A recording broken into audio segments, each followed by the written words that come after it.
So you found the skeleton. How would you tell it's a Death? You personally, how would you decide? Well, interesting question. I don't know. I'd have to do some research on that.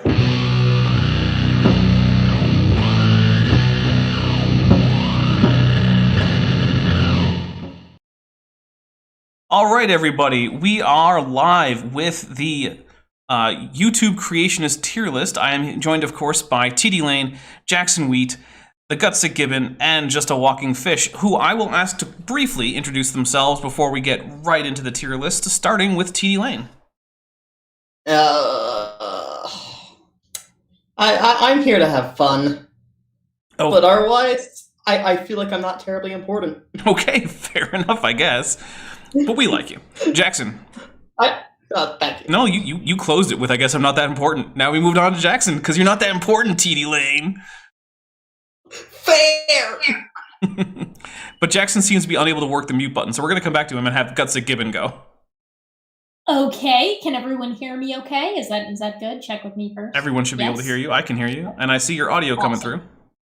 Superb. Okay, I'm Erica Gutsick Gibbon. I've been on this channel several times, so I hope I'm not new to anyone. But if I am, I'm like primates a lot. I'm getting my master's of research in primatology, and I do a lot of creationist busting here on YouTube. So just like TD, I consider myself a vital member of this team. All right, and so now we come to Jackson again if he can figure out the mute button. It's a big if. We'll give him 5 seconds. We'll see. Come on, Jackson. Nope, so far nothing. Walker, what do you got for us?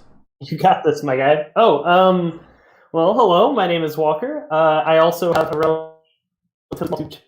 Oh, you're breaking up, Walker. Creation evolution sphere. Walker, it sounds like sounds like you might have a loose I think I might have to connection. restart my internet super fast. All right. Yeah, I think Walker's internet has gone... All right, let me restart my internet super fast. You might also want to check the connection on your mic, too. But, all right, well, hopefully Walker comes back. And Jackson, I don't know what's up with you, but Jackson has a YouTube channel. Everyone here's YouTube channel is linked in the description. Yes. And, oh, Jackson, you're back. Welcome back. I got gumbo because Louisiana. That is a good excuse. Man, I'm hungry now. I got some. I got some, and you can't have any. Aww. Although I might share with you. I'll think about it. All right, well, toss it over. You can toss it. Oh. All right, well, let me reach through the internet. No, just physically toss it like 2,000 miles. It'll be fine. Okay, let me go outside. Hold on. Just gotta get suborbital. That's all it takes.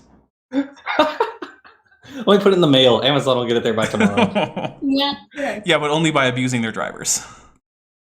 Yeah. I didn't say it was ethical. I just said it'll get it there.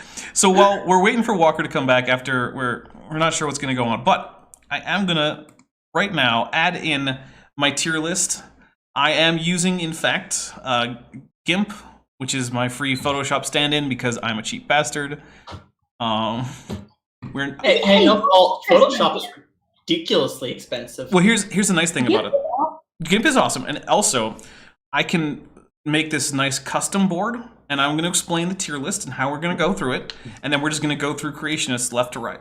Okay, so this is... Is that my left or your left? It should be the same for everybody. Oh, yikes. All right. Jackson. I mean, do you see the letters as reversed? Wait, are you saying S doesn't start at the bottom? Goodness. Oh, yeah. I'm gonna Dapper. You're in charge. This is All your right. stream. So we're going from S through F with a special bottom tier for the absolute worst of the worst, which the names of that tier tends to change up. Today I'm going with Grethor, which is the bad version of the afterlife from Klingons in Star Trek. Because before we did Shadow Realm, but I'm changing the format of the nerdiness a little bit. So Wow. yeah. I'm floored by the idea that the Yu-Gi-Oh! Shadow Realm isn't doing it for you, Dapper. No, it's not that it's not doing it for me. I just I like variety. It's Okay, all right. It's sort of like, hey, That's have fine. some pad thai. Great, I love pad thai, but I don't want it for breakfast, lunch, and dinner every day in the month. Okay, but I need an agreement here. Next tier list we all do, we need to replace the Shadow Realm with Banish to the Warp. I would be okay with that. Works. I'm also okay with just going back to Shadow Realm. Yeah, see, yeah, you guys our nerdy overlaps are an endless. Florida. We just call it We Florida. call it Florida. I'm okay with that. You're banished to Florida. We banish it to go stay with Mr. Wolford in So Florida. we have had a few Absolutely. questions. Is this pre-recorded? It is not. So we are checking chat. It is not pre-recorded unless you're watching this on some day after.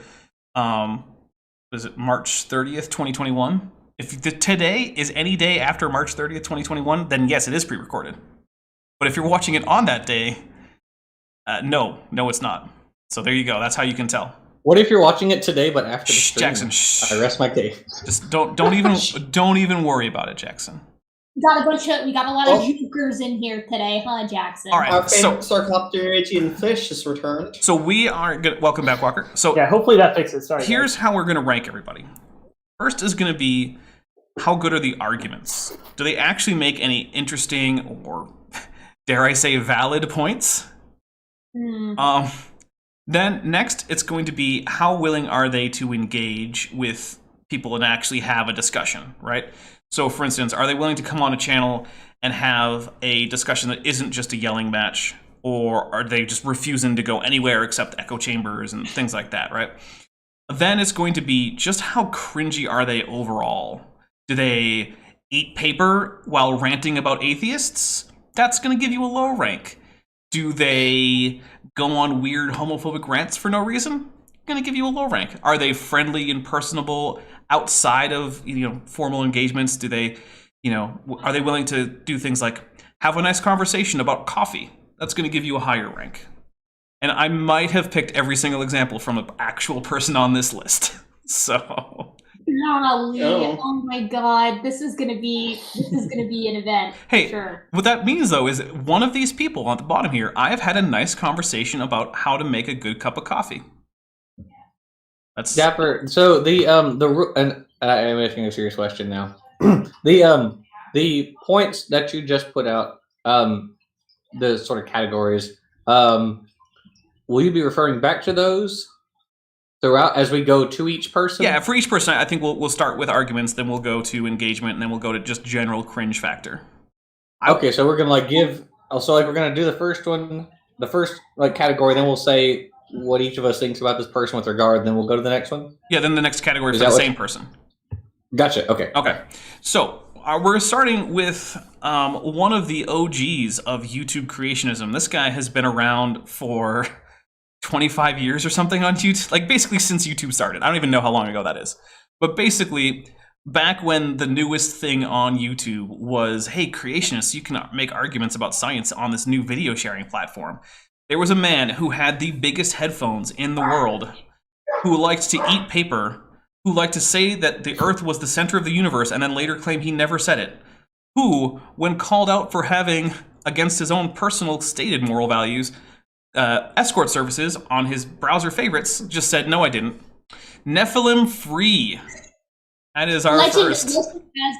Legend has it that NephilimFree's YouTube number, how they, you can go in and see where you stand in members that have joined YouTube, is like 0 race 10, like 2, right? Like he's just 0.0000000 second member behind perhaps the original YouTube video, the first one. Nephi was like second one on the platform. Riley the loser informed me that it was about 16 years ago. That's how old YouTube is. So yeah, that's about how long I would say NephilimFree has been around on the platform. So, okay. So we're going to start off with arguments.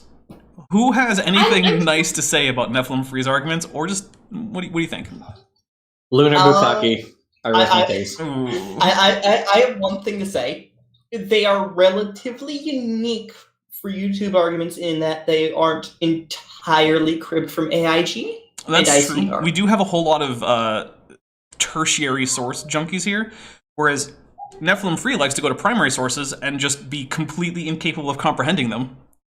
So I don't know if that's better or worse.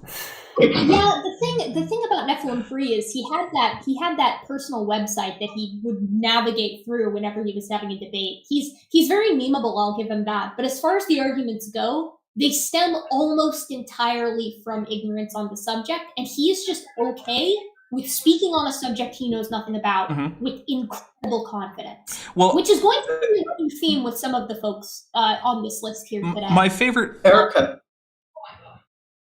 Sorry, go ahead, Dapper. So my favorite two for that was when he was talking about carbohydrates, but then when asked what a carbohydrate was, couldn't answer the question, despite it being in the name.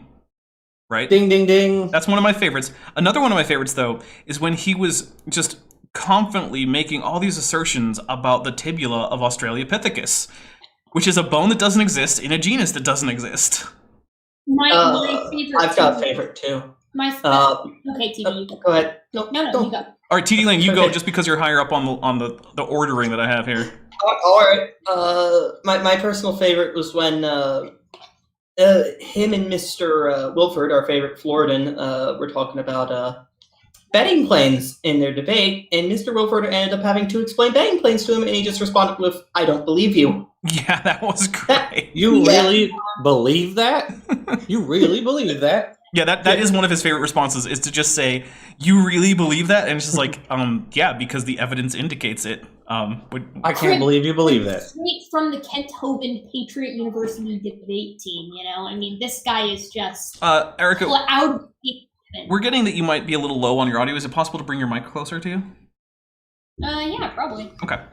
Is that any better?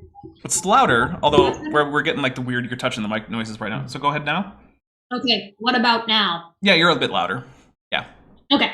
My favorite Nephi moment also comes from the same stream. I do take a little bit of credit for the elucidation of Nephi on human evolution, just because he was batting like a 0 for that entire video.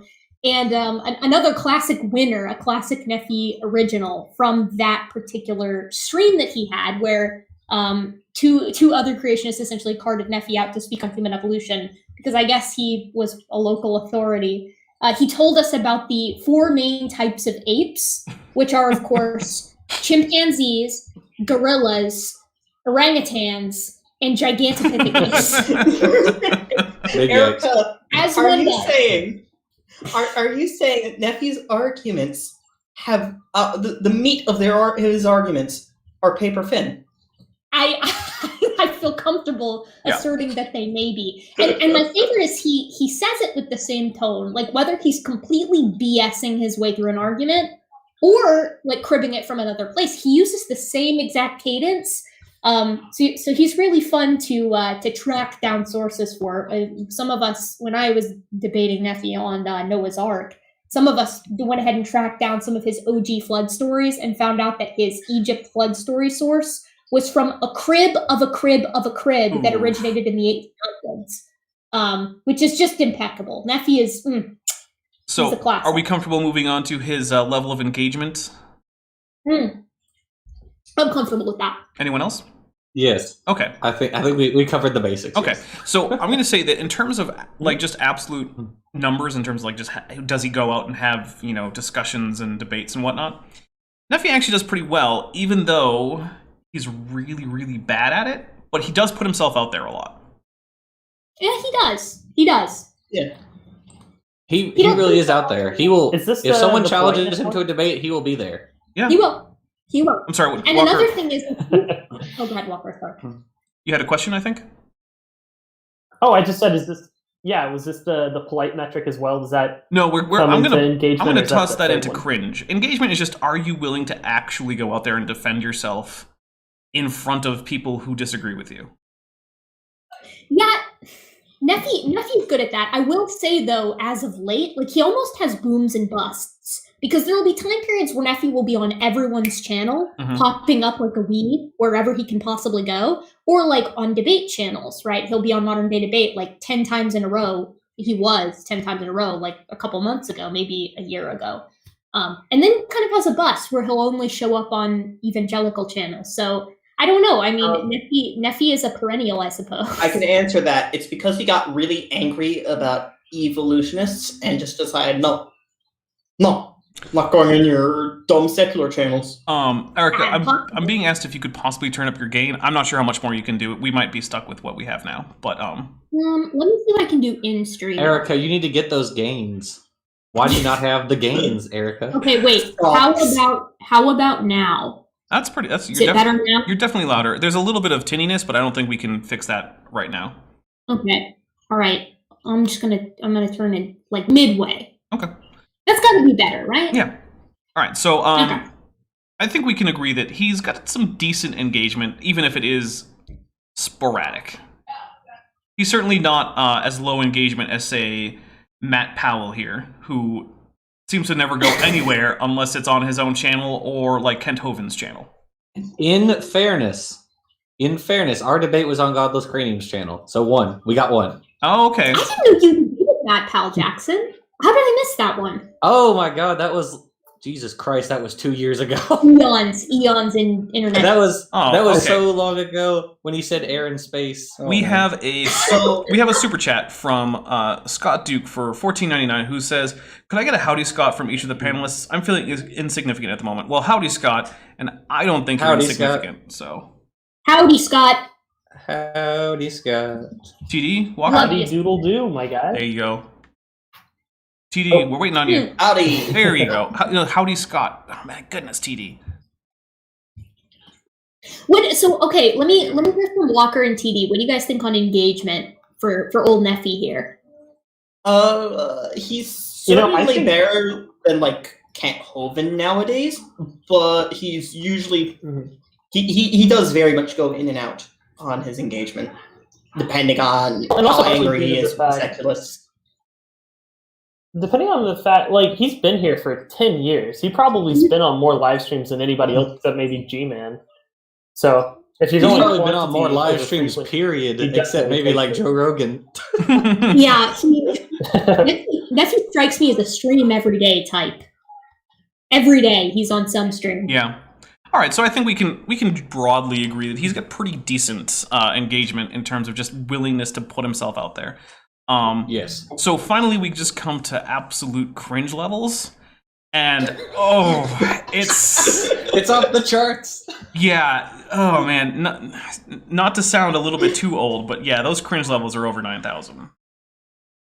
Man, dude, that's the thing with Nephi, right? Like, he really is OG cringe, though. Like, he really has the patent out on a lot of the cringier talking points and like rhetoric, if you will, that we see from the YUCs these days. So I think he gets it, while the cringe is high, the originality is at least there. He paved Nephi ate paper so that modern creationists can crib his. Yeah. So in case you guys don't know what we're talking about, after the stream, just search NephilimFree eats paper on YouTube, and don't worry, you'll find it. I want to point out that Dan made a comment. He said we should maybe attempt to spend about 10 minutes on each person. I mean, that's probably wise. We should But try. I don't It's know going to be tough. Okay, yes, know. but Yeah. that would probably be a good idea. Yeah. So, because All we right, got a lot of so people. I'm going to go ahead and say, I am tempted to say that we banish him to Grethor, but I think a combination of two things: his relatively high engagement, and the person we have coming next being the poster child for the bottom tier. We need to put him in F. All Yeah, right, I agree with that. And I will I'm also solid say- F for Nephi. Okay, so TD, My one interaction with Nephi Okay. was quite pleasant. mine was not. Yeah. So I Mine would are okay. feel comfortable looking at the lineup. I am comfortable putting Nephi in D tier, if only because the engagement is high, and I think that he's like perhaps one of the more memeable people on this list. He's epic. He's classic. You know, if you think of a YouTube creationist, NephilimFree comes to mind. that's true. So it's like, you know, for me it's D tier just because I know who's coming next. Okay, so D tier it is. So Jackson, you're voting D. TD, what were you vote? I'm voting F. Okay, Walker, you're basically the decider. Okay, yeah, so I was also leaning D tier, maybe even higher. So I'll just say D tier. All right, well, D tier it is. NephilimFree ends up in D tier. Nephi, don't say we didn't do anything for you, all right? Seriously. Okay, so now we Nephi come. still got shooters with you. We come to someone I think mostly other people on this list would not be happy being on a list with. However, He has had numerous anti-evolution debates, so that's why he's on this list. This is the man who was arrested for harassing school children with pamphlets, who can't manage to clean up his own dog's feces on school grounds. The man who yells at people while wearing a globe with the bottom cut out with sunglasses taped to it. Nathan Thompson. Nathan Thompson, arguments are easily like lowest possible tier. Like you take a bar and you put it on the floor in the Shadow Realm and he's underneath that bar. Arguments are almost lowest of low because he doesn't have any. I mean, this is the guy who refers to people who are into conventional science as believers of the space monkey globe head religion, which is really great, and I'd love to get it on like a bumper sticker, to put on the back of my car. But for me, arguments are horrible for Nathan Thompson, as bad as they could possibly be. Yeah, it's like I said, there's a reason that everyone else on this panel would reasonably be upset at being included in any panel with Nathan Thompson. I would be too. Like, the fact that he's just on YouTube makes me kind of ashamed to be on YouTube. Yeah. The second-hand embarrassment is so strong, literally everybody feels it. All right, so let's get the consensus for arguments. Just terrible is my consensus. TD? What arguments? What arguments? Yeah, okay, Jackson? Jackson had to go. Oh, okay. Walker? What do you think? I'll be agnostic on it, because I don't think I've heard him talk about evolution. Okay. That's fair. So when it comes to engagement, I'll say it's not the worst, but it's almost entirely now just modern day debate. I haven't seen him anywhere else. And you know what?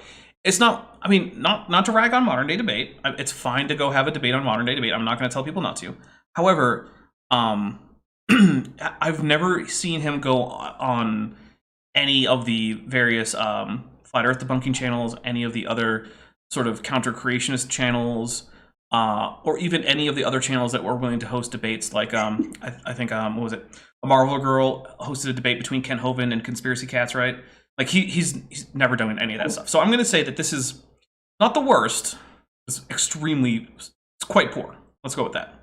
And it's been consistent. It's been consistent in its decline, right? Like, he's not like Nephi, where it's kind of like this oscillatory engagement. Like, he's just been cutting it out, except for MDD.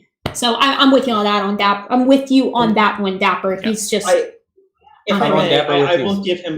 will give him a positive point, which is that he's willing to debate pretty much anybody. That's as long as it's on there. He does not have he doesn't have a lot of criteria for who he'll debate. Yeah, Erica debated him. That was not a fun time for you. Are we just counting his engagement on like the topic of evolution? Because I feel like his engagement on Flat Earth is quite high, but his engagement on evolution is very, very low. Yeah. That's a fair point. That's a fair point too. And I mean, the thing is, he kind of melds the two. Like, you guys, everyone here probably knows the feeling when you're debating with a young Earth creationist or just discussing. You tend to be like, there's this mood in the air where you're kind of like, at least we can both agree that the Earth is like a globe, right? Or that space is real. Like, we can find that common ground. No such common ground exists with Nathan Thompson. You can't agree with the man on anything. I don't know what kind of reality Nathan Thompson lives in, to be quite honest. He's a flat Earth anti-vaxxer. I mean, that's really all. Beautiful. Young Earth creationist. I mean, if there's a crazy thing out there that you could believe that fits his, I guess, political biases, he's gonna believe it. So, okay, all right. As far as are we okay with moving on to general cringe factor with Nathan Thompson? Yeah, unless Walker has anything else he wants to add. Oh, no, I don't, like I said, I don't know too much about his anti-Evo stuff. Okay, so as terms of cringe factor, I mean, like I said, the dude got arrested for harassing school children. So, okay, hold on though. In defense, my thesis statement, in defense of Nathan's cringiness. Okay, here we go.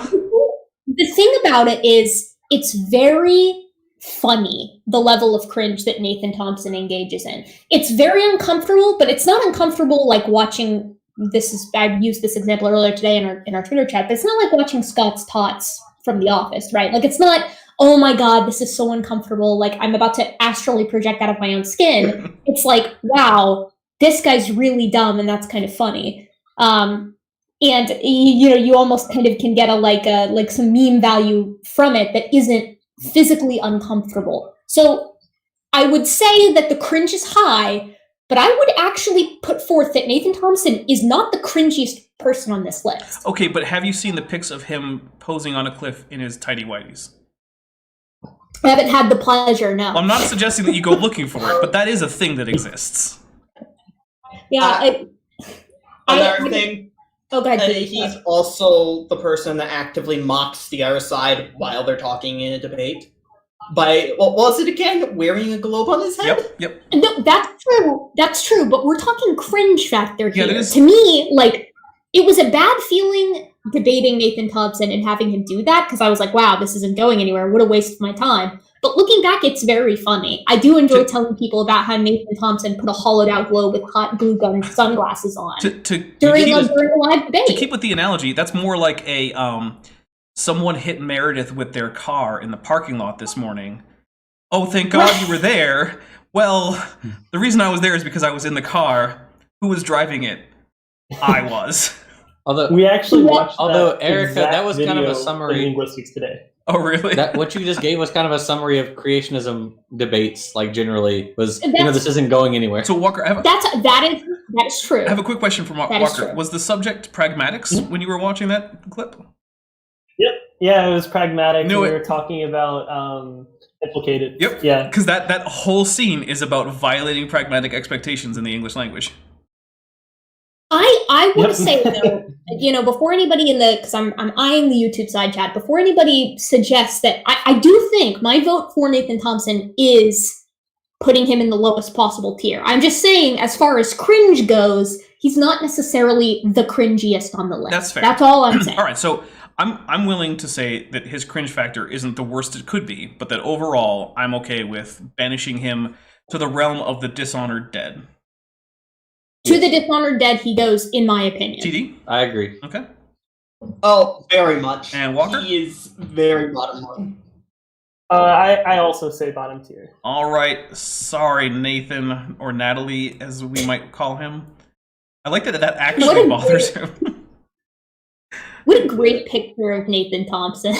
All right. Now we have Sal Cordova, the man who made a bit of a name for himself on Reddit, but then showed up on YouTube, and I actually don't have much to say negative about him after that. No, yeah, you're right. He's actually, he seemed very, honestly, caustic in Reddit, but he is very friendly in the YouTube scene. All of my interactions with him have been quite cordial. Let's start with his arguments, and one thing that I like about Sal's arguments is the arguments that he refuses to make and that he will himself debunk that other creationists make. For instance, Sal is a really big second law thermodynamics buster. He has no time for that because he actually knows thermodynamics. And he knows what a bad argument that is. Oh, and for $2 we have from Throw the Dwarf and sub to Globers and Goblins for $2 redos.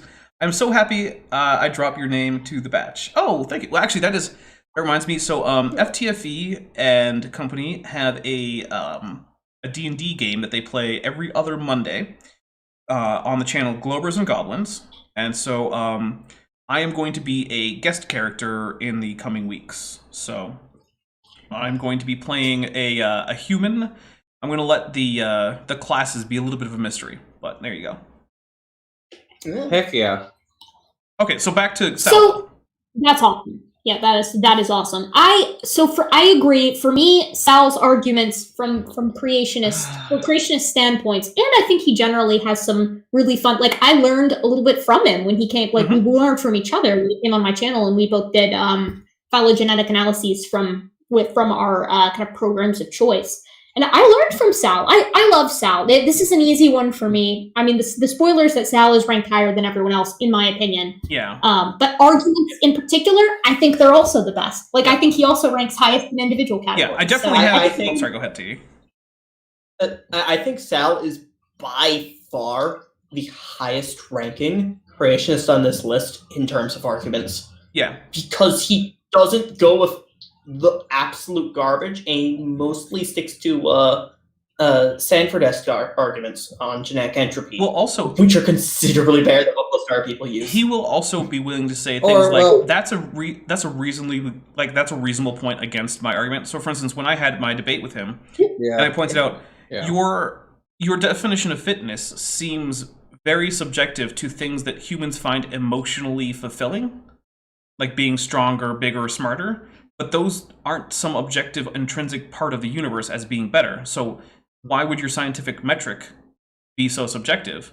And he was like, you know what? I don't have a really good answer to that. I'll have to take that into consideration. I was like, you know, that's perfectly fair. So another thing to add to that there, Dapper, is, like, I've heard him too, with the creationist arguments that he does use, like the ID arguments that he does use, he doesn't stretch them too thin, or at least I've not seen him stretch them too thin. For example, he thinks that the majority of the human genome is functional, but he doesn't think ENCODE supports that. He thinks that it's going to be something that's more well supported down the line. And I can respect him for, you know, knowing where the data is going to help him and where digging your heels in is going to make you look worse. Yeah. So I agreed. All right, Walker. I mean, obviously I've agreed with everything y'all have said. I think my one complaint with his arguments is a lot of times it's like, oh, well, you see, basal eukaryotes need this extremely complex system, so therefore evolution is false. And it's like, okay, if you want to back it up to all of eukaryota sharing a common ancestor, I mean, that's fine. Yeah, it does seem like he wants to project that forward to then say that humans sharing a common ancestor with genus Pan is a problem. And it's like, no, it might be a problem for, you know, the origin of eukaryotes, but if we're going to be like after eukaryotes, A-okay, then humans share a common ancestor with, you know, mushrooms, my dude. Well, yeah. Sal is comfortable too doing the whole, look, this is the opinion that I hold, and while they're, like, for instance, with hominins and panins sharing a common ancestor, like, I've not seen Sal ever put forth an argument against that. I know he doesn't think that that is indeed the case, but I think in the same vein as human genome functionality, he thinks that the support for that's going to come down the line rather than is currently in existence. So he's sticking to what actually works, e.g., in his opinion, eukaryotic evolution. Yeah, I may be misquoting him here, but I think I do remember him saying, like, once that it does look a heck of a lot like we share common ancestry. Okay, well, I might be misquoting. I think that's a point in his favor then. So I'm willing to say he looks at protein comparisons a lot, and that's where he tends to come out with, yeah, look, they're identical, they're indistinguishable. Sorry, Dapper. So I would say that overall, I think the consensus is Sal, while we don't agree with many of his arguments, and we think that quite a few of them do fail, they are still some of the best arguments that we've heard from creationists on YouTube.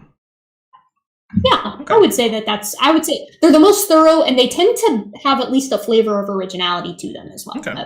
Now, as far as engagement goes, because I'm comfortable moving on to engagement, I think that given the personal circumstances, which he's open about, where he's having to care for his medically ill mother, that I can't think of too many ways that he could engage more openly than he does. I mean, he's not out there challenging everyone to debates, but he does go on and do debates, and he has regular live streams where he has a broad spectrum of people that he'll come on. He's willing to come on other people's channel. He's been on your channel, Erica. So I'm willing to say, while he might not have the highest engagement, I think it's pretty good overall.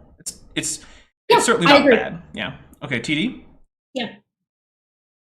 I think his engagement is decent as far as creationists go. He's certainly better than, like, say, Kent Hovind currently is. Yeah, Kent Hovind has been nowhere. Yes. Let's see. And Jackson, what do you think about engagement for Sal? Yeah, I mean, he came on my channel, and I hadn't even, like, met him yet, but he came on because somebody else had mentioned me, and he's done a lot of debates. He's pretty big on Reddit, so yeah, very Jackson, good, I would say. Quick side note, fun Reddit history and history of debate evolution and this YouTube group, kind of side little deal. Jackson, before I was ever on YouTube, someone posted your conversation with Sal onto the debate evolution subreddit. And Hilarious. I was like, I know Jackson Wheat from somewhere. I think I've seen some of his evolution videos.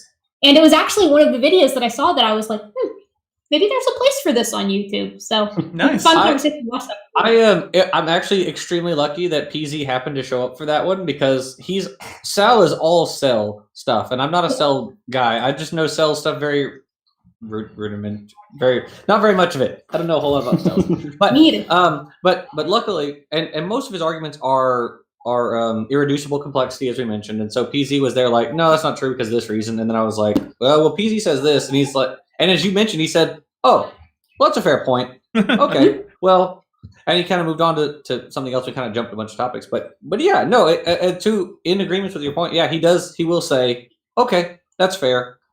I'll use a different argument. All right. Yep. And so I think that scores him pretty well. Let's see what Walker has. I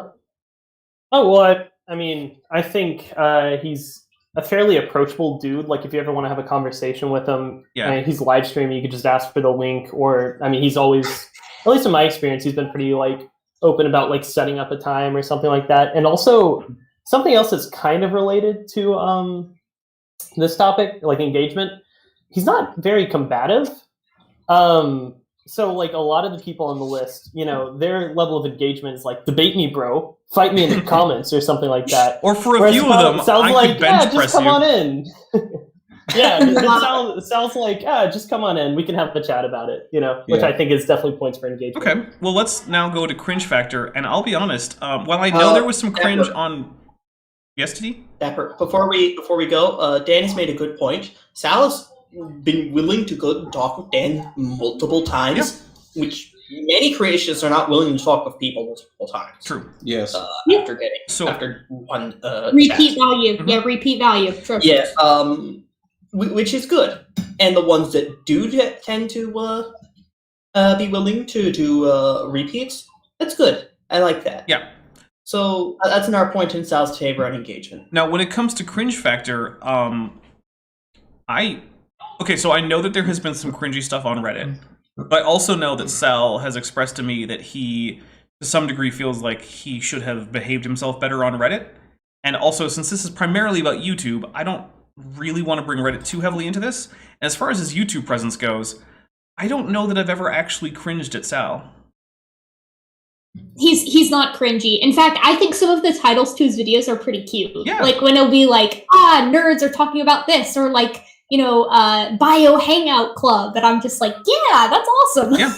That's great. All right. So I actually think he's one of the least. I would even put him what's the anti-cringe? Cute, I guess. I don't know. I know this. I don't know if he drinks, but if he did and he were around, I'd be like, hey Sal, let's go grab a couple beers and we'll talk about some nerdy stuff. And I would do that.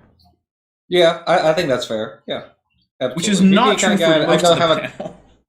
I would have a coffee with Sal or dinner, whatever. I'd hang out with Sal. Well, it's not true for most of the panel, Dapper. No, sorry, I don't mean the panel. I mean the subjects. What do you call these people at the bottom? No, I was messing with you. The subjects, I guess. Subjects? Yeah. All right, we'll call them the subjects, as if this is some kind of weird Frankenstein experiment. At the end of this, we're going to genetically splice all of them together and create the super YouTube Creationist. No, we're not physically splicing them. Genetically splicing them. Oh. Okay. My worst nightmare, the amalgamation of all of the YouTube Creationists. Because the thing is, Sal is the best of them in my opinion, and he's such a nice guy that he would just let personalities like Nathan Thompson be overpowering, and then you would have a very powerful Nathan Thompson monster. So, does anyone have any instances of Sal cringe? Because if not, I'm just going to go ahead and make my vote. Nope. Not YouTube. All right, so I'm voting S tier for Sal because it's hard to imagine how you could do a better job while still remaining a creationist ultimately. I think that's the kicker right there, Dapper. I don't think you can do a better job than Sal while remaining a young Earth creationist, and so for that reason, my vote is also for S tier. TD? I'm definitely going to say S tier, and I'm going to give a comparison. I think he would pretty solidly make C or B tier on the professional creationist list, because he is very good as far as creationists go. Oh, we got Fernando Katakai who said the YouTube Creationist Megazord. Yes, they're going to combine into the Creationist Megazord. The Voltron of creationism. Yeah. So definitely S tier in my opinion. for the Okay, YouTube and creation. Walker? Yeah, coming into this, because, everyone has, like, their ideas, like, oh, yeah, I'd probably put him around there. I was originally thinking, like, A or B tier, but since we were talking about him and I couldn't really think of any, like, here's where he did something that I strongly disagree with or something, yeah, I'm fine with saying S tier as well. All right, Sal, who is, I think, the only person on this list that I could reasonably call someone who I would consider a friend. You are, in fact, going to S tier, my friend. I am cordial with other people on this list, but he's the only one I've really had a lot of positive engagement with. So I consider our next participant a friend of mine. Okay. I am a big fan. All right. Ooh, Well, I'm here to fight for G-Man. let's go on. So next up we have the man with the most confused cat on the internet. The only person I know of who has ever argued for slavery in a debate and won the debate. And won the debate. That's the thing. We got G-Man. G-Man, the thing is, okay, automatic points for G-Man always wins. I don't think G-Man has the best arguments, but I think that, and I am very, very biased here, because I am one of the very few people that has had a good experience with G-Man more than one time. Yeah. But G-Man has always been cordial with me, and he tends to be like, I don't know if he's the type who, when he's corrected on things, he repeats them the next stream. I have no idea on his kind of retention value on that. But when corrected on things or shown things, he does tend to at least pivot to a new argument instead of dig his heels in. But the arguments aren't very original, so he's not great on the arguments, in my opinion. That's fair. I would tend to agree. Although he does base a lot of his arguments on what feels like intentional strawmanning of science. So, for instance, my last interaction with him, I believe Creation Myths, who's in the chat, was there with me. But over and over and over again, we would try to explain some aspect of radiometric dating, and then he would say something that was extremely contrary to what we had just said, but preface it with, you just said, and it's like, no, that's almost the exact opposite of what we just said. I remember that. Yeah. And that, I'm very biased with the G-Man situation. Yeah. All right, so that is one of the things that for G-Man lowers him in terms of argumentation. If you listen to him just on his own, his arguments aren't especially bad or especially good when it comes to YouTube creationism, but it's when he's engaging with other people and he frequently seems nearly incapable of actually listening to someone. Instead, he just assumes that they say what he thinks they're going to. Basically, every conversation with G-Man might just be one of his shower conversations that he has with himself. Where, he's just imagining a conversation. That conversation you and Dan had with him, Dapper, that I caught some of, that was very uncomfortable to watch. Yeah. I can easily be, I want to hear from everybody else. Yeah, okay, TD, what do you think? Sorry, I have been focused on chat. Okay, well, Jackson, So what do you think? Just ignore me for this part. So I may surprise all of you, but I have never actually engaged with G-Man. Really? Have you ever seen him? No, I have never. Engaging? Yes, Okay. I've watched like great debate stuff that he was in, and where he held up the cat and like killed everyone who was there. And I've seen a couple of his like meltdown videos, whatever. But as well as the debate Erica had with him, which was fine overall, I thought. All right. And so yeah, I don't know. He just seems fairly middle of the road in terms of creationists on here. So we have a $2 super chat from Vandali1998 who says, "Are you giving points for staying on topic?" I mean, if there's someone who really deviates, we might take points away, but I don't want to give positive points for just sticking to the topic, because that is sort of the bare minimum for any engagement, is that you talk about the thing you're there to talk about. Also, we might need to change. I had a question about moderation from one of my moderators. So my general rules on moderation are: one, if we can tell that you've blocked a moderator, you're out. That's not a timeout. That's a hide from the channel. And yeah, if you are harassing, then you will be told to stop. And if on a third time, just no. Now, when it comes to be off topic, I leave that mostly up to the discretion of the moderators, but give warnings before you time out and give a few timeouts before you hide. people in chat can go a little bit off topic as long as other people in chat are enjoying that engagement. But if it just becomes like a, hey guy, that's not what we're here to talk about, then you can time out for going off topic. And if it becomes persistent, you can ban. We do have one person on the channel who was banned simply for being off topic all the time.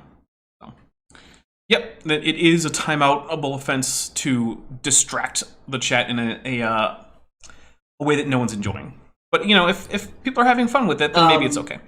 But ultimately, it's up to your discretion. A final note on that, Dapper, is an important thing. Spam is also a thing. Oh, yeah, spam is not okay. Out. If you just spam links or something like that, which you would need a wrench to do, but that has happened with a member of our subject list, so...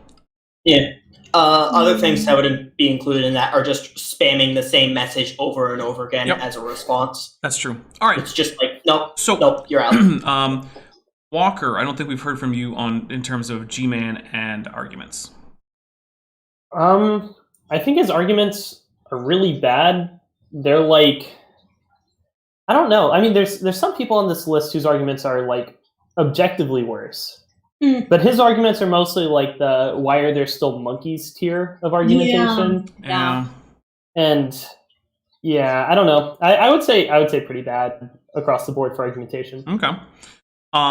So next we come to engagement, and I would say that G-Man overall has reasonably high engagement. He's willing to go on various platforms, like he's been on my channel. Erica, has he been on your channel? No, he's never been on my channel. Okay. No. Well, he's been on my channel at least once, I think, maybe twice. I've been on his channel twice. Erica, you've been on his channel, what, 2-3 times? Just once. Really? Well, maybe twice. I don't know. Maybe I have been on twice. Because I remember one of the times that I was on his channel was basically because I was like your guest, who you just kind of like brought along. Oh, yeah.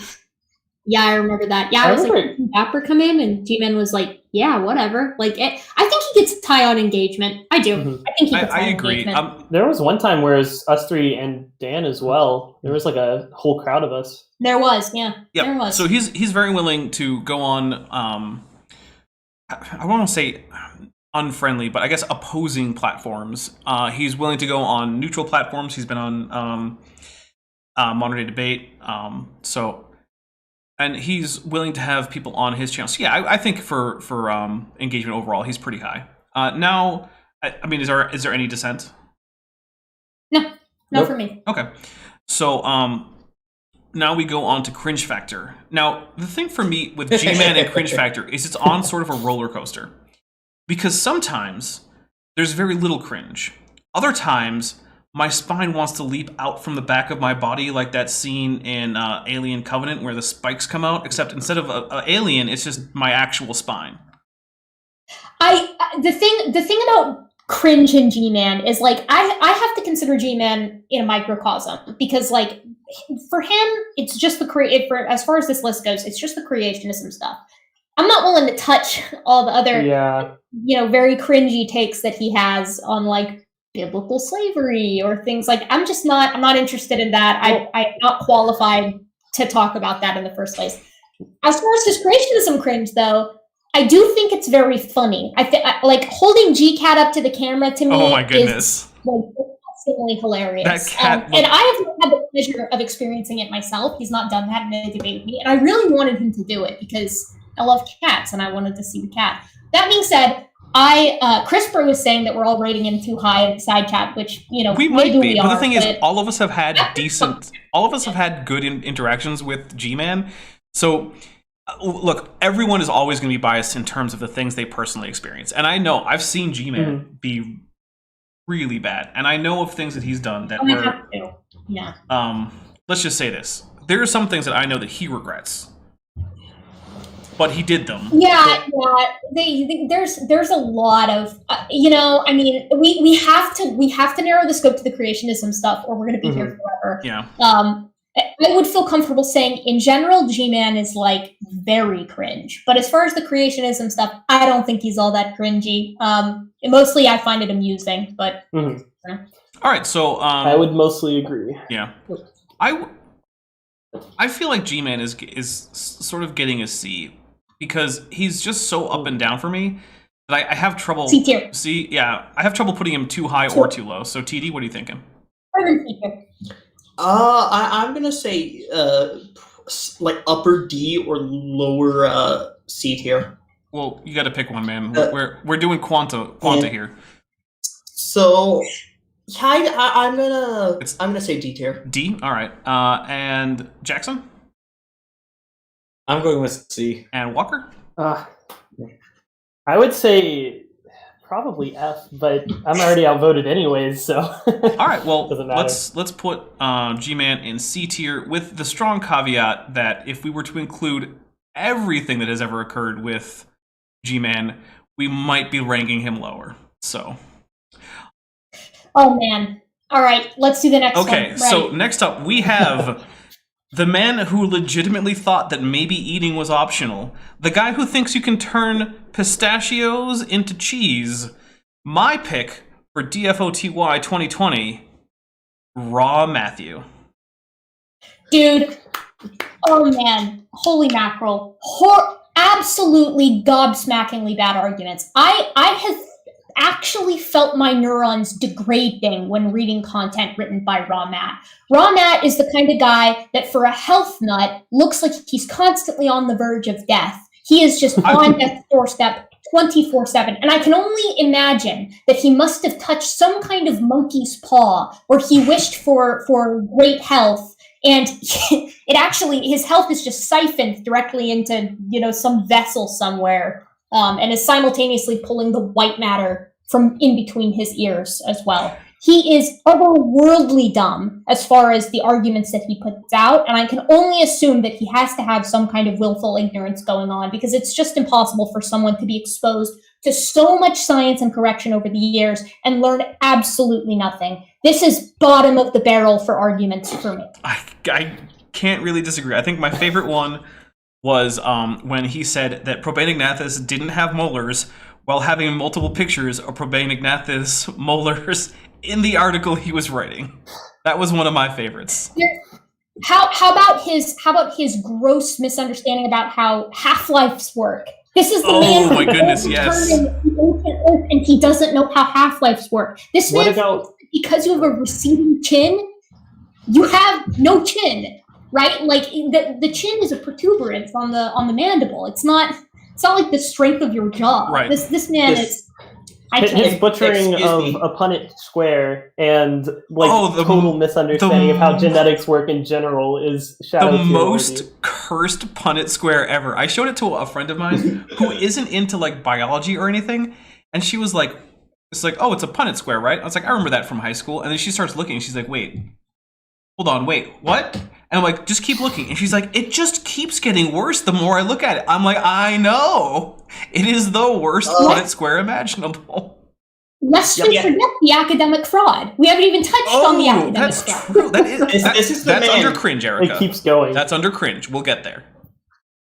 This is the man that used teal text on a white background. Oh my goodness. Cringe. That is cringe, but it's true. Jackson, Walker, what do you have for bad arguments from Raw Matt? What are your favorites? Because we all know that they're just... Oh my god, like I said, I just want to go into the Punnett square one because it's so bad. So he was saying that all of human skin color diversity could be boiled down to 2 alleles, right?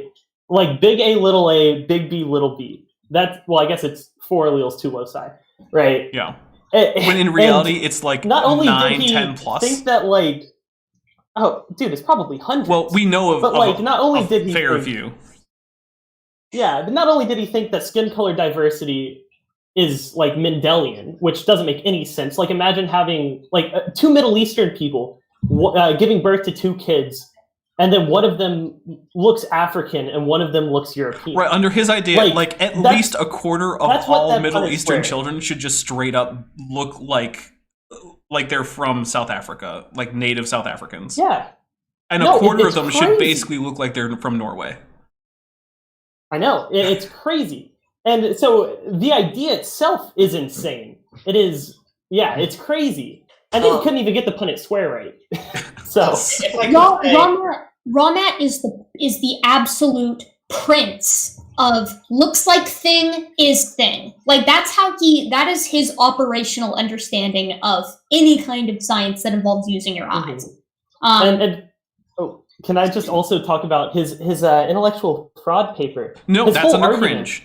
You mean the argument Well, itself? no, but the argument Okay, that yeah. he was proposing in it was completely bunk, because what he did was he used the data from, like, let's just say that a 20-year-old accumulates this many mutations in its germline cells over, the lifespan before having a kid, right? And then he just multiplied that out by like 500 to be the length of Noah's, age or whatever. And then he made 2 lines on the graph and said, look, this is where they meet. But you could use literally any ages as long as you had the generation times, because he canceled out the generation times and only really included the year-by-year substitution rate. So his entire argument that he made that intellectual fraud paper of completely was irrelevant, because he just linearized it. So I want to address a quick super chat. We have for $1.99 from Mothra J.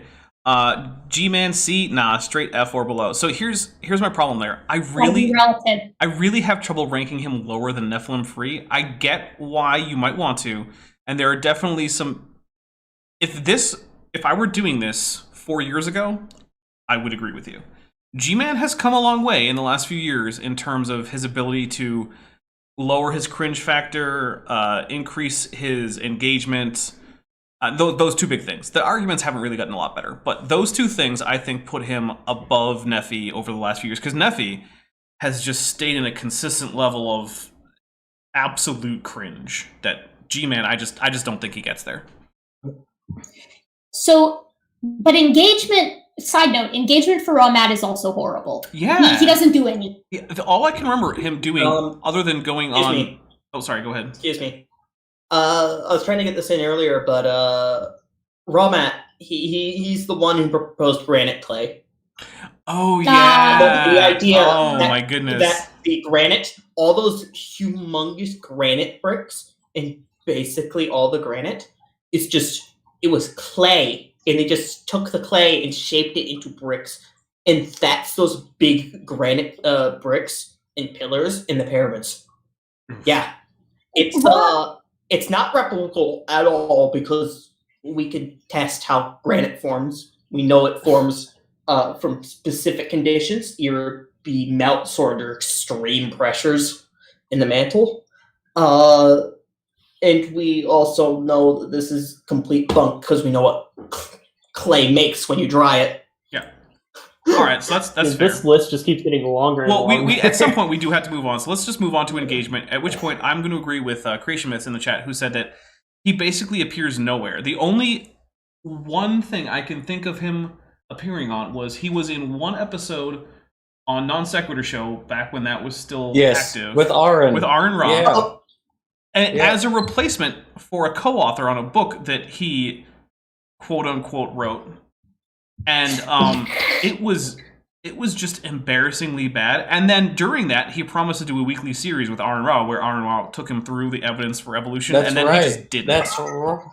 Okay. I remember Wasn't- that. Holy crap. Oh, man. Wasn't he on MDD and he was shirtless and wearing a pharaoh's? That's true, but he wasn't debating. headdress? Yeah. He was moderating shirtless with an Egyptian pharaoh headdress, flexing Wow. into the File that camera. under cringe. So that I don't count that as engagement. That's under cringe. That's Yeah. just So cringe, can yeah. we do the cringe, please? Because Well, we got a lot to say. Okay, so let's just get through it. I'm gonna go with abysmal engagement. Or let's start at the bottom. Actually, we'll go Walker. Oh, for engagement, yeah. Also, Shadow Realm. Yeah. Okay. Everything Shadow Realm. Got sick Everything given. Shadow Yeah. Realm. Jackson. Shadow I'm in agreement. TD is not Jackson. No, TD. no, I am Jackson. I am Jackson. Well, now. I will say this. I've never seen Jackson and TDlane in the same room at the same time, so Exactly. I don't know. We got time him. for everything. We got him, TD. I mean, It's an elaborate ruse. All right, so You're right. when it comes to cringe, where to even start? Shadow Realm. Before we get into the main cringe, I want to say I feel comfortable being very mean to Ramat because he is distilled vitriol. Oh, yeah.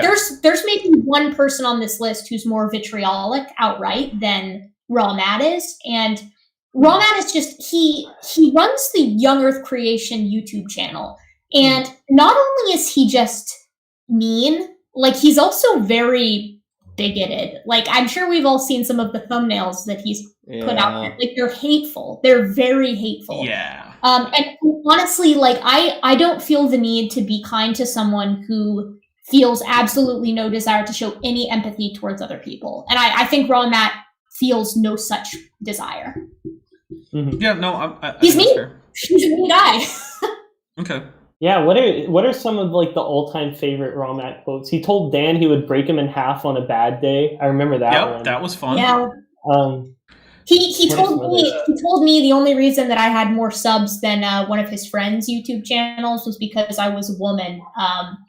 So that's one of my favorites. Erica, all of your subs are simps. Every last one of them. Every sub is a simp. Erica, I wish all of my subs were simps. Not enough of my subs are simps. guys, we got to get on the simping for Jackson. Only Yeah, a very look. Jackson. A few of them are simps, and it's very obvious that they're simps. And I appreciate you Right. if you're listening. Everyone in live chat, look how pretty Jackson is. And he's got a nice cat. Simp for him. Go simp for Simp him Jackson now. and subscribe. Go simp for Jackson. There you go. Do it. Also, look at the thumbnail Yeah. for this, where he also looks very pretty. I can't send you feet pics though. I'm sorry. You can. You choose not to. How much? No, How I am morally obligated to not send them. Okay. Oh, for $1.99 from Author J, we have Raw Matt celebrated Bill Ludlow dying. Yeah. Yep. Oh, that's Really? right. Yeah.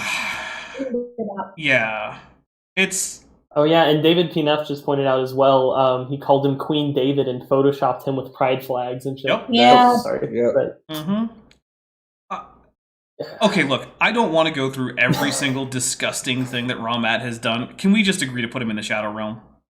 Or, Yes, or yes, Grethor, as we're absolutely. using now.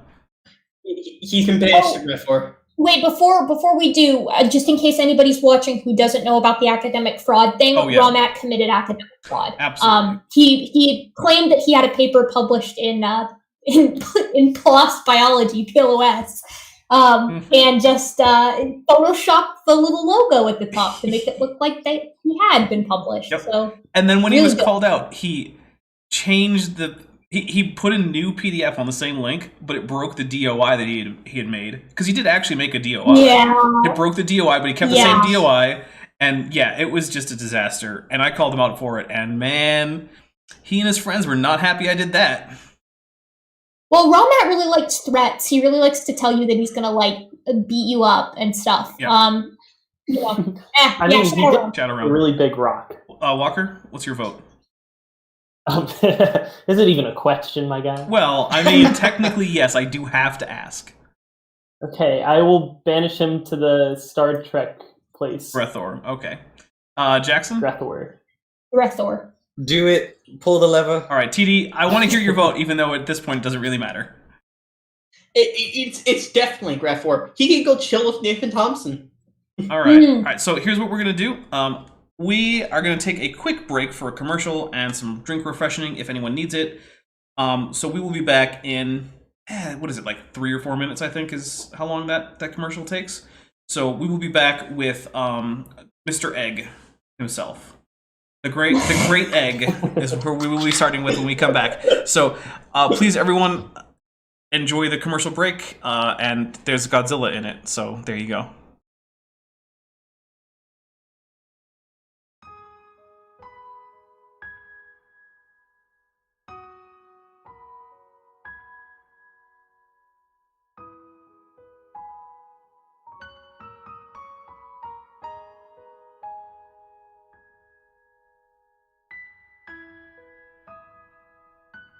I want to take a moment to talk about something serious. There is a problem facing late surviving non-avian dinosaurs in modern America. Hunting is very strictly regulated and only allowed at certain times of the year. This means that for much of the year we have to rely on farm-raised food, which means money. If you want to help a starving dinosaur, please consider donating on Patreon or buying from my merch store. Links are in the description. Please help. Dinosaurs all over YouTube are depending on you to help them through the hunting off-season.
Oh, Nani?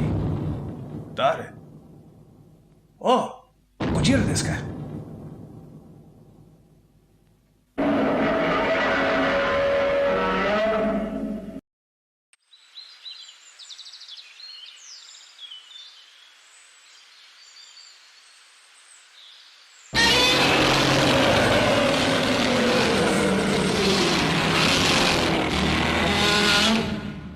Hai, Kojira-san.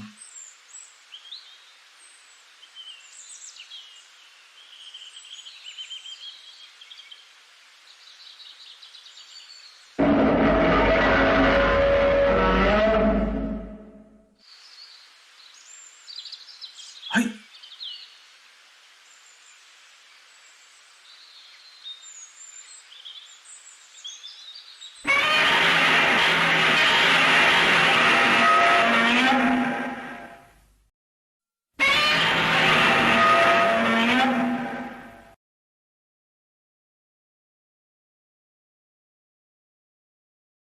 All right, welcome back, everybody. We are back from our intermission. Hopefully, everyone has taken care of getting new drinks or anything that they need to, and we are on to our next entry. So we are on to the egg himself, the man who has never, ever faced any embarrassment, who once told a story in court about a traffic ticket so wonderful that even the judge clapped. John Maddox. Oh man, lest he, does a man like this even need an introduction? Like he kind of speaks for himself. Oh well, I mean, John Maddox is okay. Arguments first, right? Arguments first. Yes, we start with arguments. Okay. Oh, and hold on before we go on. One. I just want to say to Matthew Sitchin, I'm hoping I'm pronouncing that right. Welcome to being a channel member. Please send me an email and I will get you, or reach me on Twitter and I will get you a link to, the Discord server that is just for members and patrons. So thank you very much for pledging at Amniote, which is my $5 pledge level. So I really appreciate that. Anyway, sorry, Eric. I just couldn't forget that because it's important. No. Don't worry about it. Yeah. Arguments for John Maddox. He's got one. He has one argument that he uses, and it's code. DNA is a code, so there must be a coder. That's his whole thing. In fact, some of you may have noticed he's been changing the mood and the vibe on his channel lately to be more evolution based because everyone was so freaking bored by the code argument. No one cares. Yeah. Like that's the problem for him. Well, he recently showed a picture of some man wearing a monkey mask over some woman. No, dapper. That's cringe. That's cringe. That was like for 2 hours cringe, ago. and I am going to bring that up later. Okay, so I don't know, but the thing is, it's cringe, but it also seems to be some argument that if you accept evolution, then argument from consequences, that means you want to have sex with chimpanzees or something. I don't even know. It doesn't follow, but that even if it's an argument, it's so utterly cringe that it just is a non-factor. So we will bring that up in cringe. Okay, that's fair. So yeah, I do agree, though, that his one argument is code needs a coder, and it's not actually an argument. He doesn't do anything to substantiate that. We know of code that wasn't coded, even computer code that wasn't coded by a person. I mean, to him, it's turtles all the way down, right? The second you solve the issue, he just moves on to the next one. Yeah. Yeah, our arguments are not great with John, honestly. He's a lot of bluster, and he uses a lot of words that he thinks sound impressive. So at first glance, he might seem like someone who knows what they're talking about, but then you find out he doesn't, for instance, know what a ribose is, or thinks that if humans grew wings, that would be a great. Yeah, was he the one that didn't know what carbohydrates were? No, that was Nephi. Maddox thought that ribose, which ends in OSE, for those of you who don't know, OSE is the clue in biochemistry that you're talking about a sugar. So sucrose, fructose, glucose. Usually it's simple sugar too, yeah? Ribose. Yeah, all of these are sugars. Maddox thought it was a protein for some incomprehensible reason, and he wouldn't, there were people trying to be like, no, you don't understand what ribose is. He's like, I don't care. So they found some protein in an asteroid. Because I think it was a question I had asked him, which was, what does it mean? Like, how do you take the recent discovery of ribose in an asteroid? And he's like, okay, they found some protein in an asteroid. I'm like, no, it's the sugar that deoxyribonucleic acid is built on. That's an important thing because it had previously been thought to be very fragile. Yeah, no. He was just like, oh, they found some protein. It was like, come on, dude. That's at least as bad as Nephi not even knowing what a carbohydrate is. Dapper, if I may. NephilimFree at least makes arguments. John Maddox has two things going for him. He will say DNA is a code, therefore evolution wrong, which doesn't follow because he doesn't substantiate it at all. And secondly, is basically irreducible complexity. He has no other argument. I still have never heard him finish the argument. I've only ever heard him say, "Oh, you don't think evolution, or you don't think DNA is a code?" I want to make a correction. His arguments, quote unquote, is DNA is a code, therefore, and then he doesn't finish the sentence, or he just condescends. So I want to make a quick correction on myself. Apparently, the name is Matthew Cichon. So my apologies. That makes it a fair bit more French than I was expecting. But there you go. And I don't actually know if your ancestry is French. It's just that's how I would probably come closer if I were thinking it was an anglicized French name. Anyway, back to Mr. Egg. Well, Max's whole thing is he'll go, you literally realize that these are self-replicating, self-checking, error-correcting machines, and you seriously believe in this, bro? Like, that's his whole thing. Right. That's the only thing he does on that channel, which, and that's why very few people who actually care about the argument have been there. The channel is very dusty for most of us. Well, and it's also, the thing is, like, the only response is just say, yes, and you haven't given me a reason not to. No, that's what I'm saying. He never finishes the argument. He's just like, DNA is a code, and it's like, okay, I agree with you, and? Yeah, I mean, that's the thing. He doesn't care to learn much more than that either. Like, he thinks the entire argument of evolution bad can stand on code needs a coder and irreducible complexity. And it doesn't matter how many times you go down the irreducible complexity route with him, providing examples of such complexity evolving, he'll just move to the next rung on the ladder. Yeah. I mean, we could create life in a lab tomorrow, and Maddox would be like, well, you still had to tune the conditions or whatever. This only supports intelligent design. Yep. And even then, like, okay, so even if we grant the argument that, DNA is a code, therefore it needs a coder, therefore God, right? He's also been, like, as evidenced by his community post, he also believes in human separate ancestry. But I know there's plenty of other people, like Sagart, right? Yeah. Yeah, he would also agree that evolution, or DNA is a code, or not DNA, but like the genome is a code, which needs a coder, therefore God. But then he still holds to common descent. So it's not like your argument is even like anti-evolution. It's just in favor of like a god. Let's us not forget either when John Maddox thought that, remember this one, Walker, this one's gonna, this is an astral projection one as far as, bad arguments go, that the hominin fossil record can be explained by phenotypic plasticity. Oh my God. Which is just, and Walker and I both, because Walker's got the AMP background as well, and we both popped into the old comment section where like, look, have a conversation with us about human evolution. Let's talk about it. Ghosted. This man is very pleased to put out garbo arguments, and then he has no interest whatsoever in having a conversation. He ghosted like you, Erica, Dan, and me. I think all in the same week. All of us, like James, tried to set up a debate with each of us and Maddox in that one week, and we were all like, no. He rejected all of us. And then he's out here. Yeah, well, maybe it is time. Let's just go to engagement because I think we've covered the argument. So yeah, John Maddox doesn't have the worst engagement. He has had a few debates here and there, but it's pretty bad. It's lower than John Maddox. It's lower than Nathan Thompson in my opinion. It's not lower than Raw Matt, but it's pretty bad. John Maddox will not talk to you unless he has access to the mute button. Yeah. If he can't use the mute button, he won't talk to you. Yeah. But like you can go on his live stream. So I guess maybe that's a plus for engagement. But then he'll just put you in the back room if you ever try to make a point. Right. Well, look, does it not seem weird to anyone that Maddox goes on Modern Day Debate quite frequently, but he hasn't had a conversation about anything biology based in forever. It's been like it's like capitalism versus socialism or something. Yeah. Yeah. And I think my pet theory is because he looks really bad when he tries to debate that kind of thing. Because he's got nothing to really back it. I mean, it's the same exact argument, and every single time he comes across with like one thing that he said in a 2-hour conversation. So all right. Well, I think that unless anyone disagrees, we're just going to say that John Maddox has pretty poor engagement. Yes. Outside of his own channel, totally. Okay.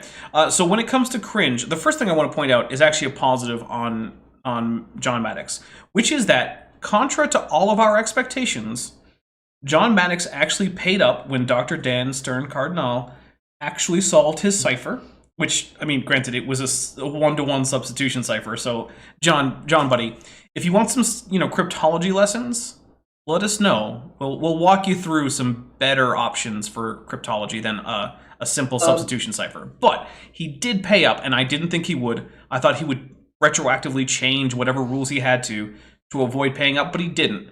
And that is like negative cringe value for me, because that's a stand-up move, and I didn't expect it. TD, you had something.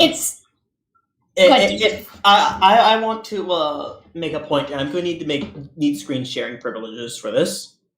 But what John does as far as cringe goes is makes lots of community posts like this. Yeah, I don't even more or less every other day. So yeah, that's the thing. To me, Dapper, the paying up thing is completely offset. Like, if John never community posted, he would be kind of cringy when he argues, and like anytime he opens his mouth, really. What does it mean? I don't know. The only thing What does it mean? The only thing I can think of is that he thinks it means that evolutionist atheists, which is a weird grouping because many people who accept evolution aren't atheists, and actually there are in fact atheists who aren't big fans of evolution. Check out Fred Hoyle. But he thinks that those types of people are okay with sexual intercourse with non-human primates. That's the only thing I can come up with. No, I think he's trying to make a joke. Like, I think he's trying to be funny. And the thing that's weird about it is, like, the other day, I think I caught it on Speed's channel when he was going over an LPP stream, because I tried to not go within, too many clips of his channel, because then I get all his community posts. But he was making some crack about how people think Christians don't have a good sense of humor. I know many very funny Christians. I don't think Young Earth Creationists is that funny. But I think that John Maddox is exceptionally unfunny among UYCs as well. Look, I think he is. And he was like, nah, dude, like we're totally funny, like whatever. And I was like, I'm with you, Walker. Like, I don't think I've ever heard him make a joke that I even recognized as a joke. Like, it was almost like an AI trying to make a joke. I think all of his community posts, it's just him trying to like trigger the evos as that's its humor. Karen came up with something that I do think we need to address that is cringy. Mm-hmm. And it is that he tried to crowdfund for a debate with Matt Dillahunty that hadn't even been set up yet. True. Yeah. That was pretty bad. And then Matt called him out on it. And look, I have my criticisms for Matt Dillahunty, but yeah, I'm with him on this one. You don't get to crowdfund for a debate that hasn't even been confirmed, dude. So the thing about that too is that Matt Dillahunty, a video by Matt Dillahunty came suggested while I was on a run probably a month ago. So I listened to it because I'm not a huge Matt Dillahunty fan, but I don't hate him either. And sometimes he's got funny things to say. So I was listening, whatever, and it turned out he was talking. He didn't mention John Maddox's name. Everyone in the comments knew who he was talking about, though. And he was talking about that. I just want to remind. He actually go ahead. All I was going to say is that he actually mentioned that after John made a big show about how Matt was a huge, lib cuck soy boy for not debating him, when Matt was just like, I'm not going to debate somebody who wants to crowdfund to take time off of work. Apparently, Maddox then emailed him back and tried to fix it. And did want the debate. He realized what a huge mistake it was to ruin that kind of exposure for himself as a smaller channel. And Pat he was just like, no. So to me, that like I cringed pretty hard. I was in my kitchen. I remember where I was when I heard it because like I just walked in and I was like, this is really uncomfortable. I do want to remind the chat that you can't just keep spamming the same message, even if there's 10 or 20 minutes between it. You need to actually contribute and not just spam the same message. So that's a warning. Please don't do that again. Sorry, we just had a little bit of a problem with it. So basically, I think we've pretty much covered it. Does anyone have any quick, more cringe or stand-up stuff? Because like I said, I gave a stand-up thing for John Maddox. That's my most recent I don't significant understand a thing. John Maddox is the only one on this list who's called me both a snake and a Medusa. Yeah. So an animal and then a mythical creature that is a hybrid of that animal, which I think is kind of funny. He likes to warn people about me in particular that I'm like a secret snake, which I want to make it very clear. The reason I'm mean to John Maddox is because he's an asshole. Yeah. Like I'm just comfortable being mean to people who are rude all the time. Sorry. Like, I'm not going to just take abuse from someone, and I don't think anybody should. That's more than fair. Quick thing from the chat. Andrew asked for clarification about what LPP said about humans growing wings. Oh yeah, he basically, it was one time I'd come back from a celebration with some family members, a Christmas party, and so I'd had quite a bit of wine, and I was listening into an LPP stream because this was before I was like, this is actually making me stupider. And so I was listening in, and John, I was in the side chat being like, okay, this is wrong, this is wrong, this is wrong. And John was like, wait a second. He said something about how humans growing wings, oh wow, they would herald that from the rooftops as evolution. No. I was like, no, they wouldn't. No. What are you talking about? That would violate. Yep. That would violate evolution, John. He goes, so you're telling me, the paraphrased quote is, he was like, so you're telling me that if a human grew wings, was born with wings, or grew wings, that would not be an example of human evolution that was like used by like scientists or whatever as an example of it. And I physically had to get into the stream. I got into the stream to explain to him why no, that was not an example of evolution, nor would anybody think that who knew what the definition of evolution was. And then he, started getting mad as usual. So, yeah. Yeah. All right. So yeah, I put an F tier. F tier for me. I also agree with F tier. The thing is, he's not as he has better engagement than Raw Matt. He's not as cringy as Raw Matt or Nathan. He probably has worse engagement with Nathan, but also he has his one argument is better than Nathan's. So I'm okay with F tier. Walker, what do you think? I have a hard time with this one because I still think like G-Man and NephilimFree are like objectively worse than Maddox, but I also don't want to put Maddox like in C tier or something. So I'm gonna have to go with D tier, I think, D? for that one. All right, Jackson. Even though I don't like him very much, like that, I'm not gonna let that that's fair. Influence my decision too much. Jackson. I say F. F. All right, TD. I'm going to say F, and I'm going to qualify this by saying NephilimFree makes actual arguments as stupid as they are. Man, it's going to be rough to be sandwiched between Nathan Thompson and NephilimFree. Especially for someone as homophobic as the egg. So Creationist brought something up in the side chat as well. Yeah, Maddox is also a huge misogynist. I've heard him talk about those opinions on Praise's channel, so that's really great too. Yep. We love to see it, folks. All right, for $5 from Vandalian 1998, we have when even Erica doesn't like someone, you know they are bad. That's true. Yeah, Erica, you're like too nice to people. Dude, that's the thing. All of everybody on this list who I have interacted with, my bad experiences that were like straight up bad are John Maddox, Nathan Thompson, and then Raw Matt is rude, but I've never had like an on-camera bad interaction with him. He's decently cordial with me. He's just an asshole when he's on like behind a text wall. Mm-hmm. But yeah, I really don't like Matt. And Walker's like, yeah, I'm not gonna let it cloud my judgment. I do. I'm partially putting him in F3. He has bad behavior. He's a bad guy. I don't like him. All right, well let's move on to our next subject here. This is the slowest talker in the West, or perhaps the South. This is the man who has perhaps the worst chosen avatar for his actual avatar, which is why I've changed it. This is the guy who cannot manage to stop himself from changing the definition of Semitic. The guy who thinks that Berbers and Phoenicians are the same guys, Jungle Jargon. I You think guys he have means more- soft jargon. Yeah, you guys have more of a. I know Dapper is traumatized by Jungle Jargon, and I know Walker's traumatized by Jungle Jargon. I have a couple of stories about my interaction with Jungle Jargon. All right, so let's go first for arguments. Let's hear from TD. What do you think about JJ's arguments? They're really bad. These are abysmal arguments. You brought up the Semitic one, which is just like, oh. Yeah, so Jungle Jargon has basically just redefined about half of Y chromosomes as just Semitic because he just decided it would be convenient for him if their most recent common ancestor were Shem from the Bible. He just arbitrarily, as far as I can tell. I don't think he has any historical data to back it up. I don't think Jungle Jargon knows what a Semitic language is. Like, I don't think you could show him any Semitic languages other than like Arabic or Hebrew and have him identify them. Like, you toss like Amharic or Ge'ez or even Syriac at him, I'm pretty sure he's just been like, I don't know. So arguments are bad.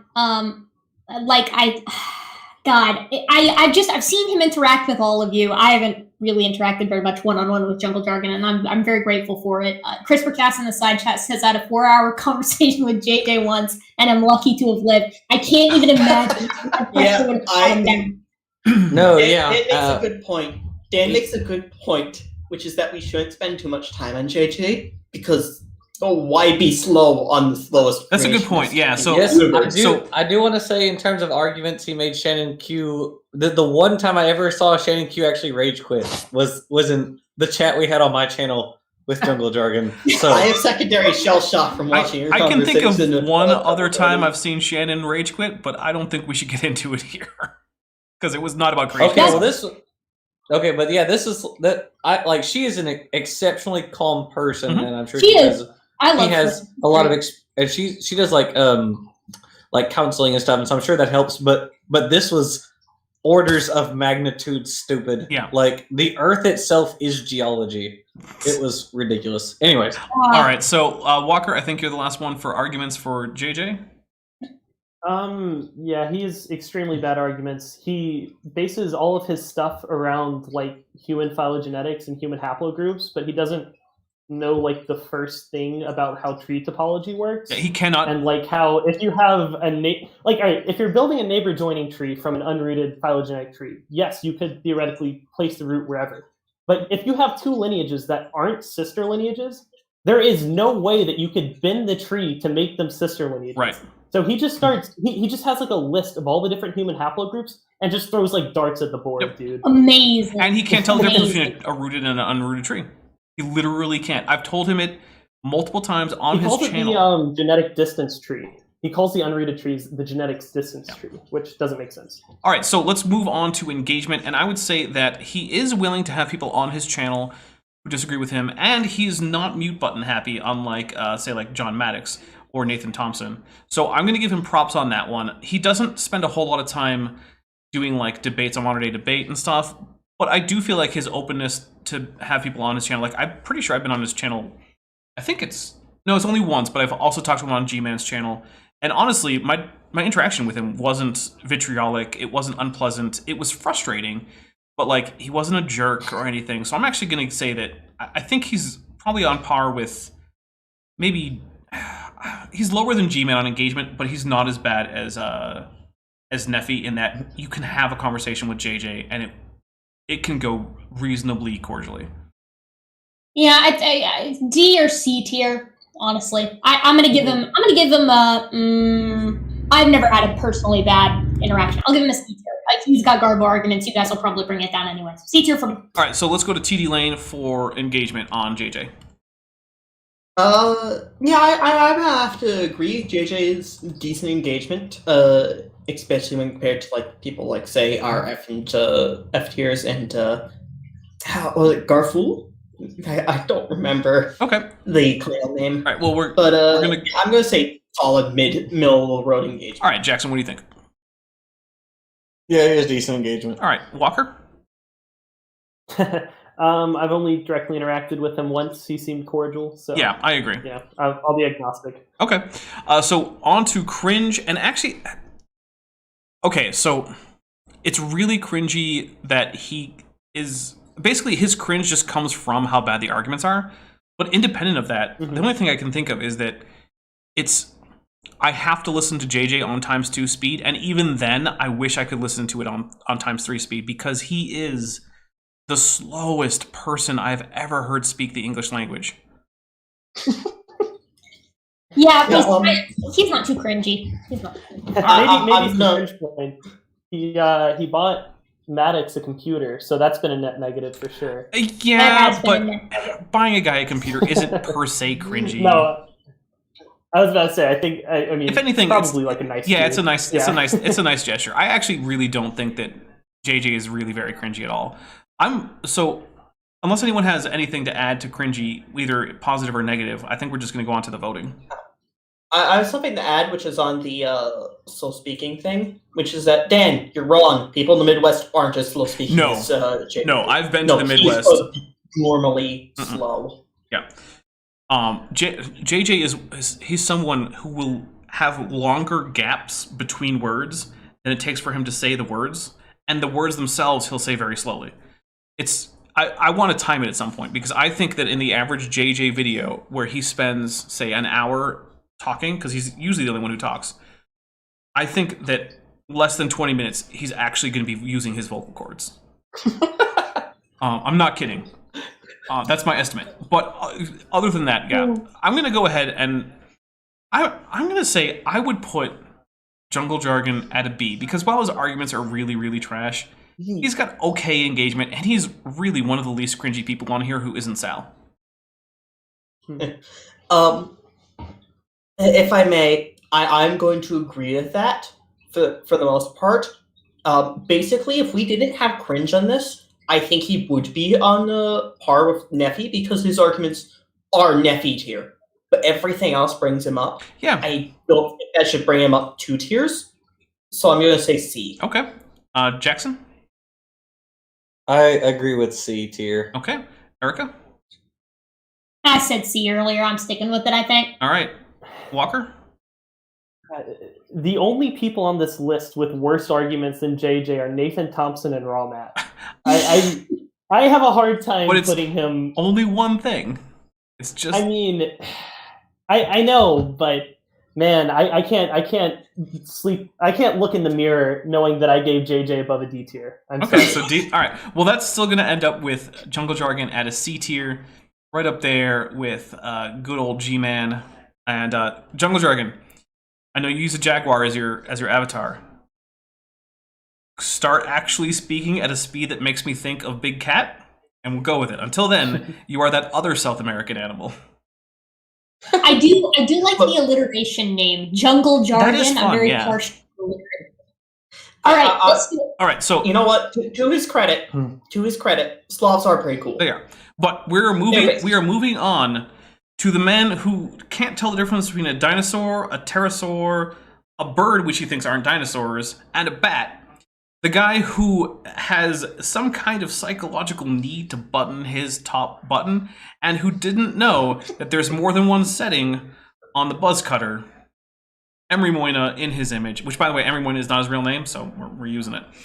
He gave me permission. And actually, I'm going to go ahead and say, overall, I generally like Emery, so yeah, I mean, I'm being a little bit of a dick when I introduce him, but that's the case for everyone. So, in his image, arguments, I don't even always have the ability to follow his argument. Like, I remember I showed many of the people in this panel a video that he did on ecology, and I asked them, like, do you know what his point is here? And I watched that video myself 3 times trying to figure out what his point was, because he ends with, therefore no evolution. And I'm just like, what? And his other arguments, like when he did dinosaurs, it was just embarrassingly bad at archosaur anatomy in general, never mind dinosaur anatomy, which it was also really bad at.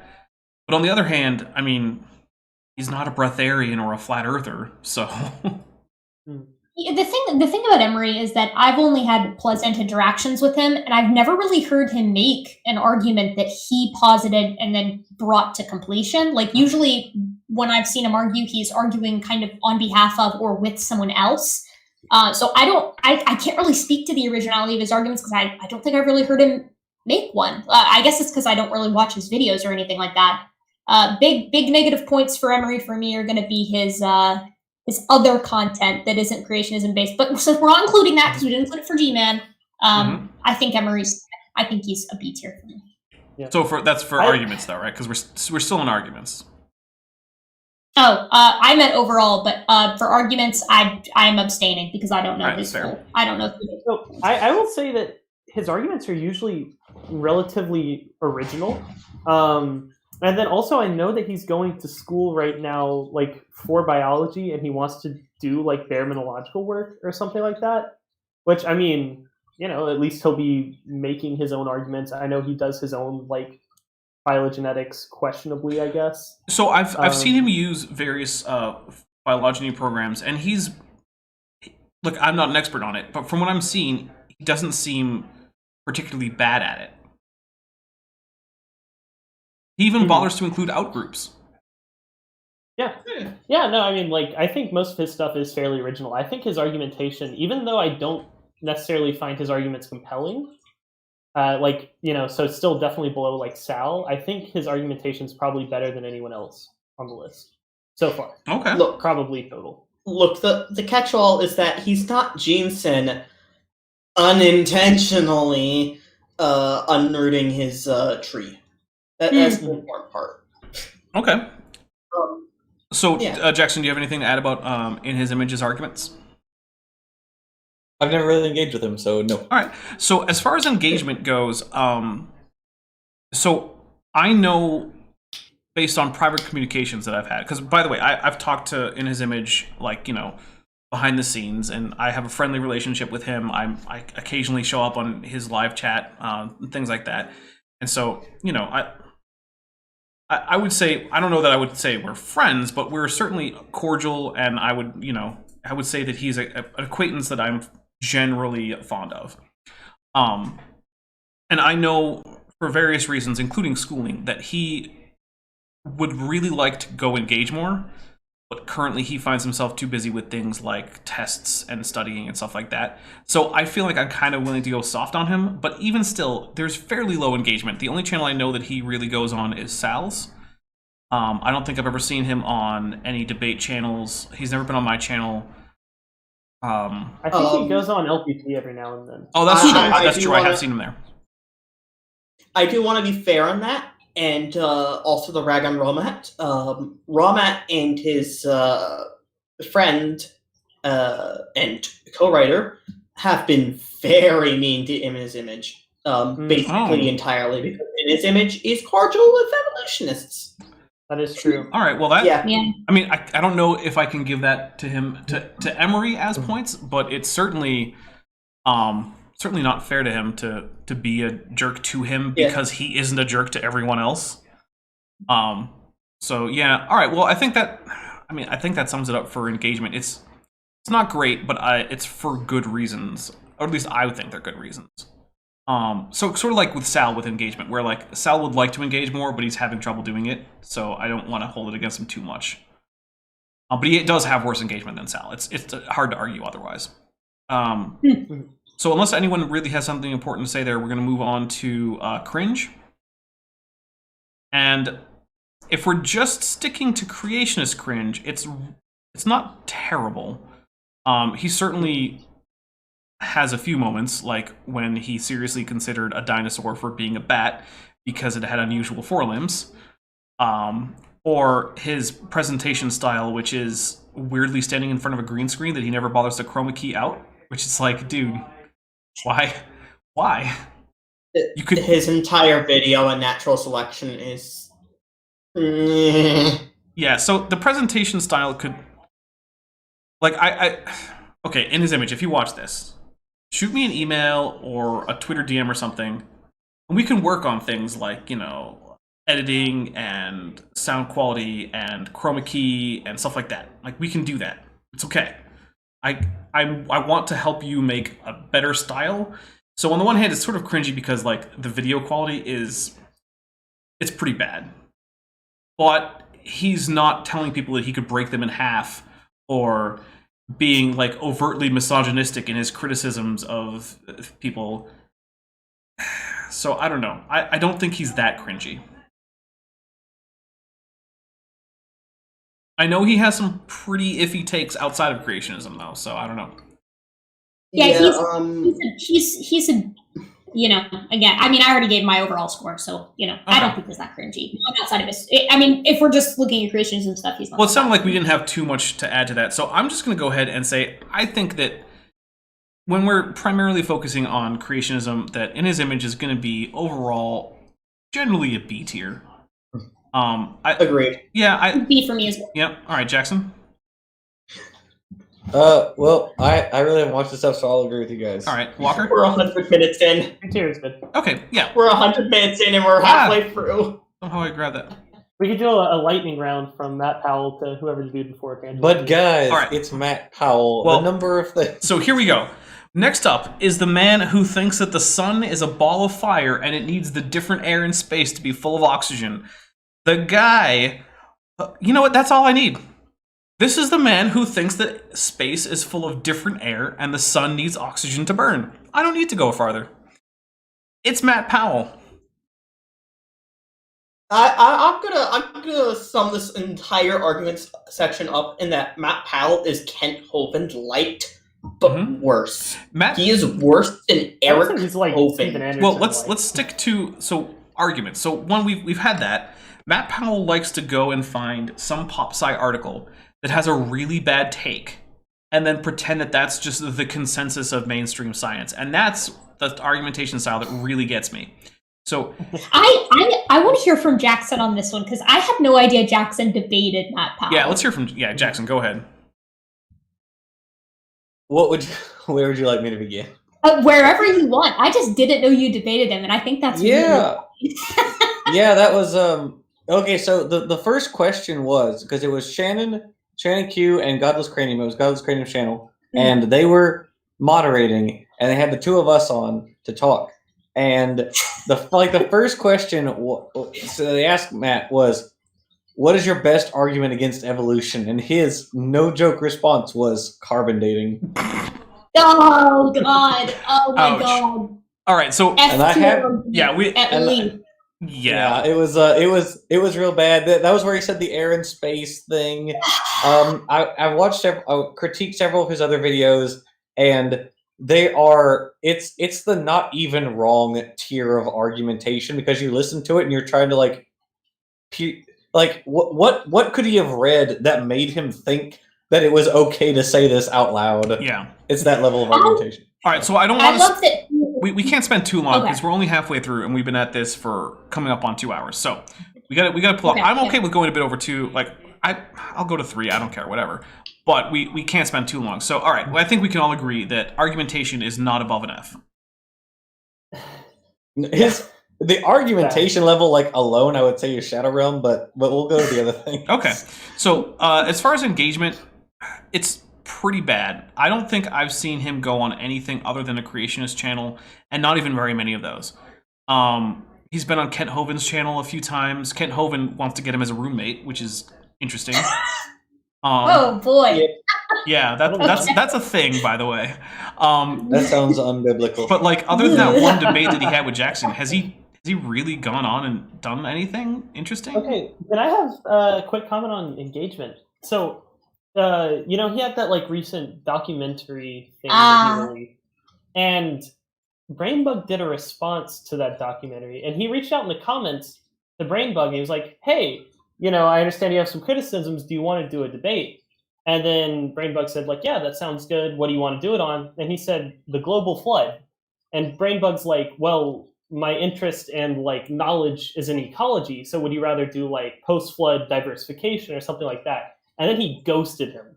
Completely just. That also happened to me after the debate, whatever talk. I reached out to Matt again, and we had a couple emails. I was like, "Will you come on my channel, or we can go to someone else's channel and talk again?" And then, whoop, nothing ever again. And I actually have it. I have it from someone else that he apparently had said he would never talk to me again. So it was cordial. It wasn't rude. So, but it just, if I may, you know. ghosting seems to be the tactic that more cowardly creationists that know they're outmatched tend to take with people when debates are in question. I know Rawmat's co-author does this, so yeah, it's not unprecedented. All right. So after we get through with this, we're gonna have to make a decision. We can go longer and complete the panel, or we can just come back for a part 2. I'm willing to come back next Tuesday for a part 2.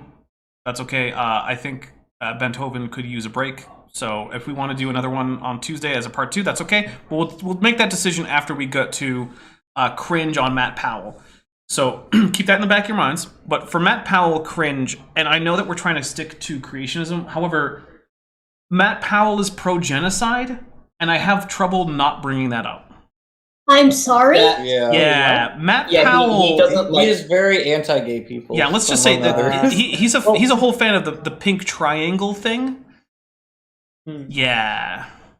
Well, he's like buddy with Steven Anderson, and he's like Yes. NIFB and stuff, right? That is Yeah. so Yeah. gross. That is so Yeah, gross. that's pretty rough. So That's quite cringe. Technically, not sure. part of the creationism, I guess. Because, I mean, I guess you could be pro-genocide either way. But I have trouble not bringing that up when it comes to cringe. And yet, yeah. Another a much lighter cringe for Matt Powell. The one that mine's not quite genocide levels, but the one that I was going to bring up is that his when he pops up in modern day debate chats, it's Matt Powell official, just like Ken Hovind official is, All caps which for I think official. is really Yeah. It's very following in Daddy's footsteps. Look, the Someone needs to internet make a- is someone lousy needs to with make Matt. a Matt Powell. So go ahead. Someone needs to make a Matt Powell unofficial account. Well, that's the thing. It's with Kent Hovind, there are in fact a few parody accounts out there, so I get why he adds official. But I don't know of a whole bunch of Matt Powell like lookalikes going around trying to pretend to be Matt Powell. I don't either. So no. it's It's a weird. Killians. Yeah. I didn't know about the whole genocide thing. I think we might have to put this guy in the old Star Trek shadow realm. Yeah. So Yes. Grethor for Matt Powell is fine by me. Yes, His Grethor. arguments are that bad. Yeah. All right, and Walker. Well, and also for cringe. Oh, I was just going to say also for cringe, in his recent documentary, he called Raw Matt Dr. Raw Matt. Yeah, he as an expert. Yep. That's right. Yeah. Oh Christ. Yeah. I forgot about that. Oh God. Oh my! I'm actually cringing so hard. All right. So Grethor Oh my for God. Raw Matt. Sorry, man. Yeah. I'm okay with that. I'm going. I'm going to say that right now about Matt Powell. As somebody who was part of a demographic that has been subjected to genocide, screw you. Yeah, that's fair.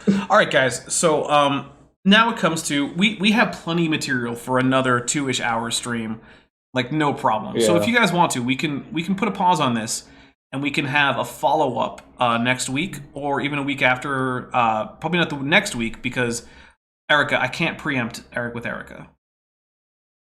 Yeah. Wait. What's week after this? That's week after next, isn't it? Yeah, right. You're right. Yeah. Right. So we Okay, can't gotcha. preempt Eric with Erica, but we could do it next week or the week, or well, it's either next week or we don't do a follow up. I'm okay with doing a don't follow up. care. I'm easy. All right. I'm easy. All right. So TDlane, you want to come back next week or you want to power through? I want to come back next week as Benthoven could use a break. He's been having a rough time recently, Yep. from what I understand. Yep. He needs a tub of ice cream. Get him a tub of He ice has cream. one. Don't worry. Come on, chat. He has a tub of ice cream. I promise. Good. I can go look at it right now. All right, Jackson. What do you think? You want to power through or you want to come back in a week? I'm fine with the decisions of the group. Okay. Another abstention. Abstention. That's the yeah. That's the word. Walker. What do you think? Dang, y'all have taken all of my abstentions because, I mean, I don't really know if I have too much to say on any of these other people except for maybe like Otangelo and Smokey. Okay. I can So talk about. I'm fine either way. I have plenty to say about all of them, including nice Yeah. intros. All right, guys. Well, thank you so much, everyone who came in for chat. I want to say a special thank you to my super chatters and my new channel member. So that is Scott Duke, Throw the Dwarf and Sub to Globers and Goblins, Vandalia 1998, Mothra J, my new channel member Matthew C. Sean. There you go. And there you go. That is that. Yeah, that's everybody. So thank you very much, everybody. And I will say, panel members, if you have something that you would like to plug, go ahead, plug that away, and we will start at the bottom with Walker. Walker, what do you have for us? Okay. Well, I uploaded a video Friday for the first time in 10 months. Wow. Who are you? What have you done with our walking fish? Yeah. So, I mean, I guess that's my only real plug. There you go. Check out Walker's channel. It is linked in the description. All right, Erica, what do you got for us? Tomorrow, I've got a really fun video, bite-sized bust coming out on stone tools, so it should be pretty fun. Nice. Kind of a longer one, it's 21 minutes, so that's long for a bite-sized bust. Yeah, I was going to say, what's your definition of bite-size there? That's a whole Under meal. 30 minutes. Okay, Under 30 there we minutes. go. That's a meal right there. As everyone knows, my channel can be a little bit long-winded, and my poll for long or short videos was almost deadlocked, so I just do both. And then on Friday, I'm hoping to do I have this like mini series that I sometimes do called Science in Motion. It's very cheesy, but it's like we go over papers that have come out recently, and I'd really like to take some time to cover the recent hydration efficiency paper that came out on humans, the water-saving ape, you will. So it should be fun. You know, hoping to do that Friday. Nice. It'll be pre-recorded. Jackson?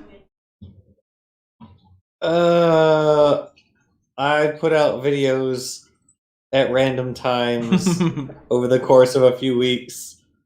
My hope is to have another crazy crossover event for my next video. Awesome. Any hints as to who And it is? also, I have a book. So RJ and I have a book. So Yes. buy that. Buy the Rocks Were There on Amazon. I will give you a hint, Dapper. You know the person. Okay. That's your hint. So I'm going to go ahead and guess that you managed to get my father to do voiceover work for you. He's got he's got a nice that voice. is a guess. Yeah. I cannot deny that is a guess. All right, TDlane, what do you got? I hang out with everybody here. I make videos when I feel like it. I'm kind of lazy. Yep. So there you go. But your channel is in the That's what description. I got. All right, so as far as channel stuff goes, so let's see. Thursday is, I've decided it's not going to be the Speculative Evolution one. Sorry, I'm going to push that till next Thursday. It is finished, but I'm just going to push it. Saturday is going to be another marathon Genesis Apologetics, because I still have more of that 2 hour and 16-minute supercut I put together. So people here are invited. There are a few other people who are invited, and it's sort of a drop in, drop out as you please kind of thing for people who get the link. So yeah, you can come in late, you can leave early. I don't care. That's fine. Let's see. There is going to be an outside of normal schedule video coming in the next, hopefully, week or two. It is going to be a little bit off topic, but it's important, and it's going to be connected to the next thing I'm going to be saying, which is something that came up in the chat, and that is a lot of people have been going through some rough times lately. It's been a rough, year plus. So if you feel like you need some help, reach out. No one here is a professional, but we can give you some support and perhaps direct you towards people who can help in a more professional manner. And I want my viewers to feel like it's not just a place where you can come and get some laughs at stupid pseudoscience and learn some science along the way. You can actually get some support from the little community we have here, and I hope my panel members feel the same about their viewers. So stay safe out there, and again, if you need help with something like that, please reach out. We're not just here for laughing at dumb things. So with that somewhat sobering note, I'm going to say goodbye to everyone, and I hope that you are here Thursday and Saturday and next Tuesday when we reconvene the Creationist tier list, starting with Finding Truth, who is in fact the guy who I had the coffee conversation with. I am excited. I'm excited for the Finding Truth one because I don't know some of these guys. I also don't know a bit of Orange, and I know Jackson has engaged with a bit of Orange. Another video of mine you need to watch, Erica. I Let's know. talk about that off air, guys. We gotta hit the end button. So I'm gonna go with my end credits. Thank you very much, everyone. I'd like to just take a moment to thank my channel members and patrons, especially those pledging $20 or above: Benthoven, Ian Chen, Chris Love, Sphincter of Doom, and the Venerable Bede. My channel members and patrons help make this a much more stable income because, as you might know, ad income varies wildly from month to month, even with the same number of views. And it really helps this channel stay on the air. But if a monthly pledge or a yearly pledge, which I have now activated, isn't right for you, there's a merch store linked in the description, and every like, share, and subscription really helps the channel grow. Also, those pledging $10 or above will have access to free 3D art assets, including materials and models, which will be made for Blender by me and can be used in any project without crediting me